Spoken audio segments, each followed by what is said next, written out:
When I first met Lily, she was standing in front of the vending machine at the university library, arguing with it like it owed her money.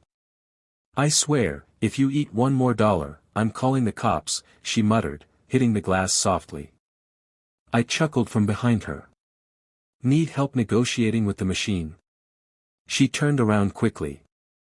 Her cheeks were red, maybe from the cold or maybe from being caught mid-conversation with a snack box. "Only if you speak fluent, vending machine," she replied with a half-smile. That was the beginning. Simple. Stupid. Sweet. I didn't know then that Lily was hiding a secret bigger than anything I could imagine.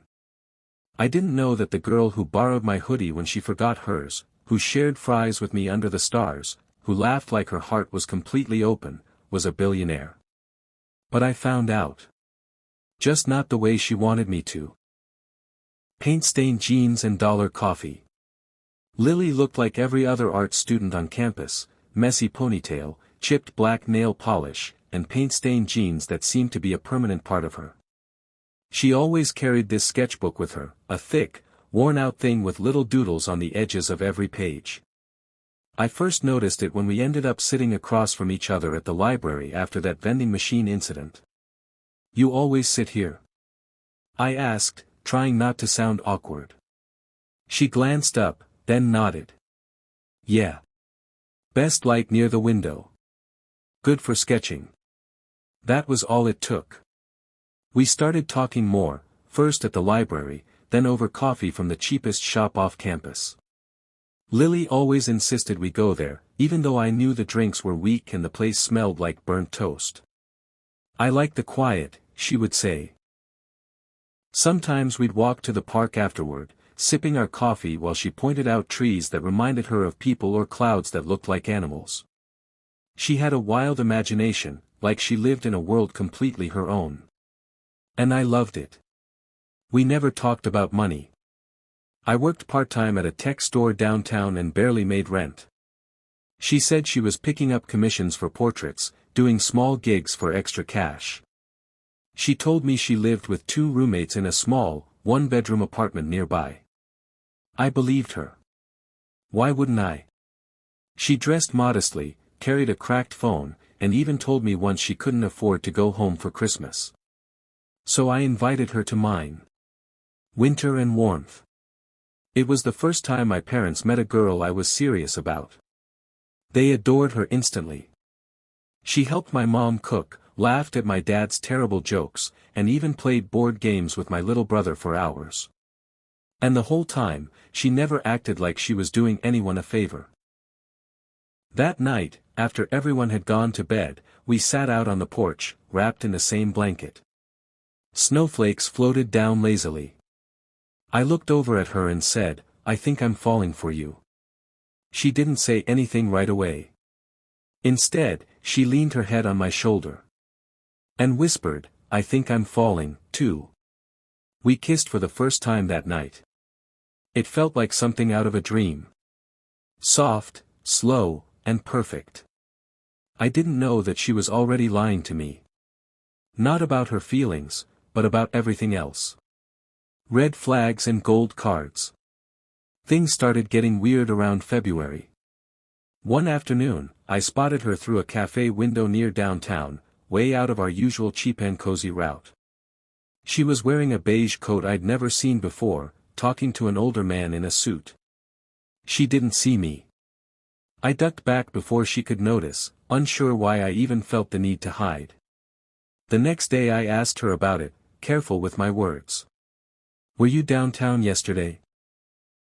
I asked, stirring my coffee. She looked up, blinked twice, then smiled. "No, why?"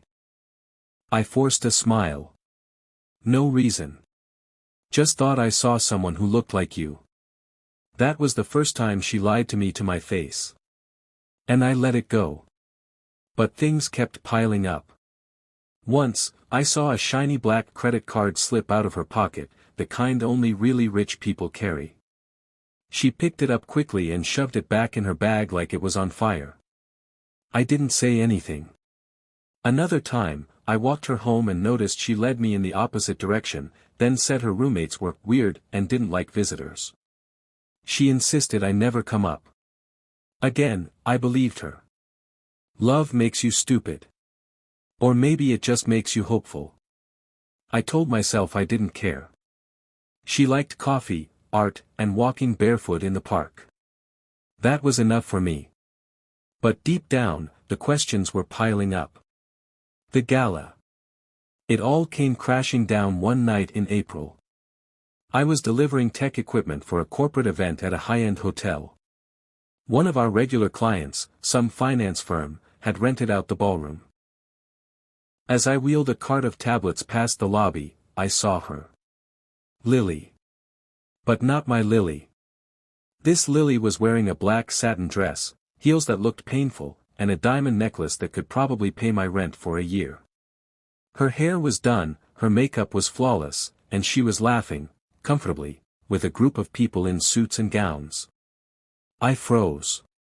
She looked up, and our eyes met. Time stopped. She looked like she'd seen a ghost. I turned and walked out. Truth hurts. She called me 3 times that night. I didn't answer. Then she showed up at my apartment the next morning.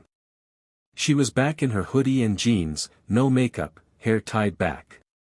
"Can we talk?" she asked softly.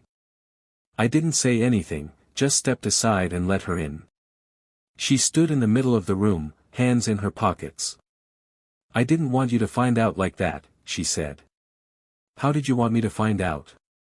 I asked, still numb. "Or were you never going to tell me?" She sat down on the couch and took a deep breath. "My real name is Lillian Rose Lancaster. My family owns Lancaster Holdings. Real estate, tech, you name it. We're wealthy." I laughed bitterly. "Wealthy? Lily, that necklace you wore last night could buy this entire apartment building." "I know," she whispered. "So everything was a lie?" "No," she said quickly, her voice cracking. "Not the important things. Not us. I wanted to know what it felt like to be normal. To be loved for who I am, not what I have. So I came to college without telling anyone my last name. I moved into a rented studio and paid everything myself, no staff, no cars, no name dropping. I was careful. But you still lied." She nodded. "I did. I was scared. I've been used so many times, by fake friends, by guys who just wanted to show me off or get close to my dad. You were the first real thing I had. And I didn't want to lose it." I sat down across from her. My chest felt tight. "I loved you," I said. "I still do. But I don't know what to believe anymore." She stood up, eyes glistening with tears. "I'll give you time," she said. "I just needed you to know the truth." Then she walked out. The letter. I didn't see her for weeks. She stopped coming to the library. Stopped calling. Stopped everything. It hurt. Not because of the money.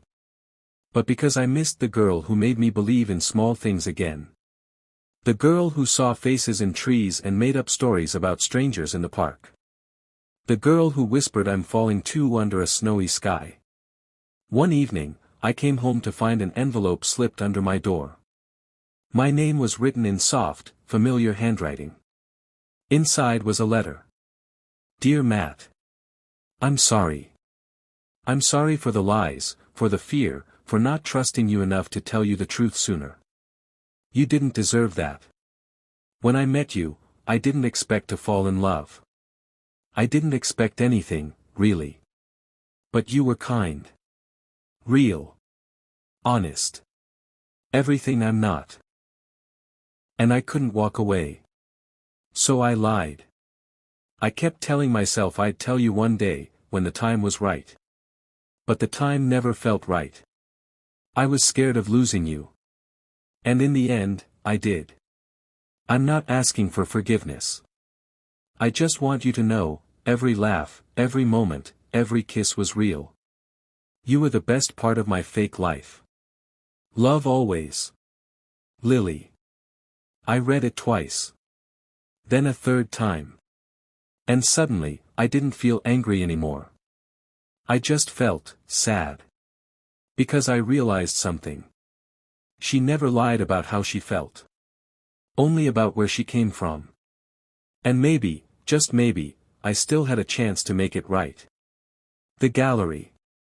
I found her at her art exhibit a week later. Her name was on the invitation now, Lillian Rose Lancaster. The gallery was fancy, filled with rich people sipping champagne. But the art? It was all hers. Raw. Beautiful. Real. I walked in, heart pounding.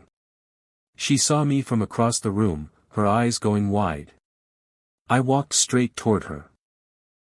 Nice to finally meet the real you, I said with a small smile. She looked down. You came. I read your letter. She bit her lip. Do you hate me? I shook my head. I think I love you. Still. She blinked.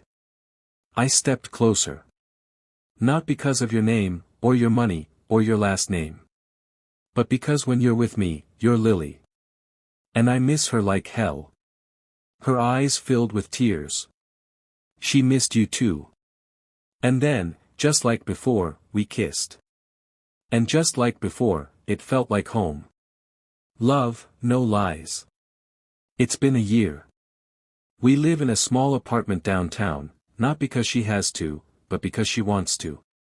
She still paints. I'm building my own tech startup, and she helped fund the first round, under one condition: I never treat her like an investor. Sometimes we fight. Sometimes we cry. But we're honest now. About everything. And that girl I met at the vending machine? She's still here. Except now, she buys the whole machine when it eats some $1. And I love her more every day.